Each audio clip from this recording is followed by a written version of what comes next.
पहली बात तो एचएमपीवी कोई नया वायरस नहीं है। HMPV it's a known virus. पिछले ऑलमोस्ट 24 साल से वायरस जाना जाता है, और अभी अनावश्यक रूप से पैनिक होने की कोई सिचुएशन नहीं है, क्योंकि अनावश्यक रूप से एक हाइप बनी हुई है एट प्रेजेंट ये एचएमपीवी को लेके। और चाहे वो इनिशियली 1 2 3 करते हुए 10 केस तक की बातें चल रही हैं, ये पर्टिकुलरली ये जो वायरस है ये रेस्पिरेटरी सिंसिटियल वायरस एक फैमिली है, जो मीजल्स मम्स की तरह भी साथ में सेम ऑलमोस्ट उसी फैमिली का एक हिस्सा है। और ये मेजोरिटी एचएमपीवी ज़्यादातर बच्चों में होता है। 5 साल तक मेजोरिटी ऑफ जो हमारी पॉपुलेशन होती है वो इसको एक्सपोज हो जाती है। यूजुअली फर्स्ट इन्फेक्शन में आपको कॉमन कोल्ड की तरह या कोई कॉम्प्लिकेशंस अगर मैं बात करूं बाद में हम करेंगे तो वो संभव है। उसके बाद यूजुअली हमें इम्यूनिटी इससे मिल जाती है। मैं आपको बहुत क्लियर बताना चाहूँगा कि 5 साल तक के ज़्यादातर बच्चों में खास करके जो निमोनाइटिस या इन्फेक्शन या कोई भी कोल्ड का या इस किस्म का इन्फेक्शन होता है, उसमें 10 से 12% में तो एचएमपी पिछले ऑलमोस्ट 20-25 साल से ये इन्फेक्शन कर रहा है, यानी 2001 से।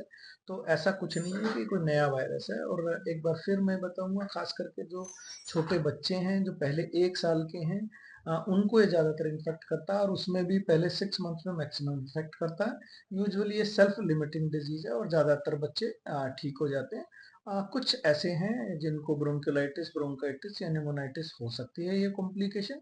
Otherwise usually self limiting disease है।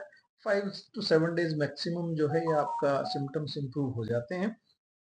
हाँ, बच्चों के अलावा कुछ लोगों में जिनमें खास करके बुजुर्ग जो 65 साल से ज़्यादा हैं, या सीओपीडी अस्थमा के पुराने पेशेंट्स हैं, या जिनकी इम्यूनिटी कॉम्प्रोमाइज्ड है, चाहे वो एचआईवी एड्स की वजह से हो, या आपका कैंसर हो, या कोई ऐसी कीमोथेरेपी या कोई इम्यूनोसप्रेसेंट ड्रग्स पे हो, उनमें भी कई बार इस इन्फेक्शन के होने के चांसेस हो सकते हैं या कॉम्प्लिकेशन होने के चांस होते हैं। अदरवाइज ये एक सेल्फ लिमिटिंग डिजीज है। और इसके सिम्टम्स ऑलमोस्ट कॉमन कोल्ड की तरह होते हैं, जिसको अ, जैसे बिल्कुल कॉमन कोल्ड में जैसे होता है खांसी जुकाम, सांस लेने में तकलीफ, बुखार, सर दर्द या रैश, ये भी सेम सिम्टम्स इसमें है। यूजुअली मैंने बताया जैसे सेल्फ लिमिटिंग डिजीज है तो आपको ऐसी दवाइयों की जरूरत नहीं पड़ती। लेकिन यदि आपका 3 दिन से ज़्यादा फीवर है, 103 डिग्री से ज़्यादा फीवर है, सांस लेने में आपको तकलीफ हो रही है, या आपको अगर मैं ये कहूँ कि लिप्स स्किन या आपके नाखून जो है नीले पड़े यानी ऑक्सीजन की कमी है, तो ऐसी सूरत हाल में आपको हॉस्पिटलाइजेशन की जरूरत पड़ती है। अदरवाइज इसमें हॉस्पिटलाइजेशन की भी जरूरत एज सच नहीं पड़ती है। पहली बात तो ये है कि कोविड से रिलेटेड जिस तरह से उसकी वजह से एक अननेसेसरली, मैंने पहले भी कहा है, पैनिक सिचुएशन क्रिएट करने की जरूरत नहीं है। और वायरसेस में मैं कहूँ रेप्लिकेशन और म्यूटेशंस जो वो नोन है, तो उस वजह से केसेस कई बार बढ़ जाते हैं वायरस में। लेकिन जैसा मैंने बताया कि नया वायरस नहीं है, तो ये एक्सपोज 2001 से चल रहा है, तो ये एक्सपोजर न केवल भारत में बल्कि समस्त दुनिया में इसका एक्सपोजर रहा। और उसके बाद पहले एक्सपोजर के बाद यूजुअली इम्यूनिटी डेवलप हो जाती है। और छोटे बच्चों में मैंने बताया कि कॉम्प्लिकेशंस जिनकी, उनमें भी हर एक में कॉम्प्लिकेशन नहीं, बहुत रेयर। एक तो वैसे ही ये सिर्फ 10% बच्चों को प्रभावित करता, उसमें से भी 10% बच्चों में से भी हार्डली फ्यू परसेंट, उसमें भी 4-5% बच्चों को कोई कॉम्प्लिकेशंस होती हैं तो ही कहीं आता है। तो पहली बात तो ये पैनिक की नहीं। और कॉम्प्लिकेशन भी कोई एज सच ये नहीं है कि वो ड्रेडिड या कोविड की तरह लाइफ थ्रेटनिंग कॉम्प्लिकेशंस ऐसी होती हूँ। तो ऐसा कोई घबराने की जरूरत नहीं है। और खास करके मैंने बताया तो छोटे बच्चों को ज्यादा प्रभावित करती है। अडल्ट्स में तो मैंने आपको रीजन बताया कि सिर्फ इम्यूनो कॉम्प्रोमाइज या कुछ डिजीज के साथ ही होता है।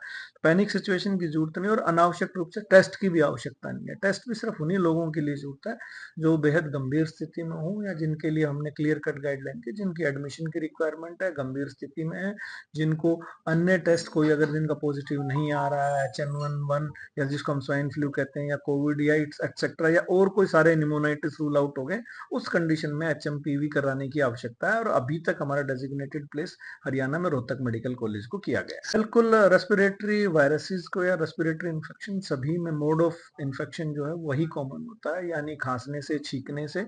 ड्रॉपलेट इन्फेक्शन होता है, चाहे वो ड्रॉपलेट इन्फेक्शन आपका खांसने छींकने से पहले, या दरवाजों पे या हैंडल्स पे या उन पे, या फोन टेलीफोन या जैसे आपकी मेज पे, ये वहाँ ड्रॉपलेट्स आप करके खांसने या छींकने से होते हैं, तो उनकी वजह से इन्फेक्शन यूजुअली एक्वायर कर लेते हैं। बेस्ट तरीका जैसा पहले था जो हमने सीखा था, मास्क लगाएं। जो व्यक्ति संक्रमित है वो बाकी परिवार से दूरी बना कर रखें, और हैंड वॉश और हैंड हाइजीन, चाहे आप साबुन से हाथ धोएं, चाहे हैंड सैनिटाइजर यूज करें, दैट इज द बेस्ट। और जैसा मैंने बताया, ये सेल्फ लिमिटिंग डिजीज है, तो 5 से 7 दिन के अंदर आप रिकवर कर जाते हैं। For exclusive and insightful videos, subscribe to our new channel ABP Live Premium.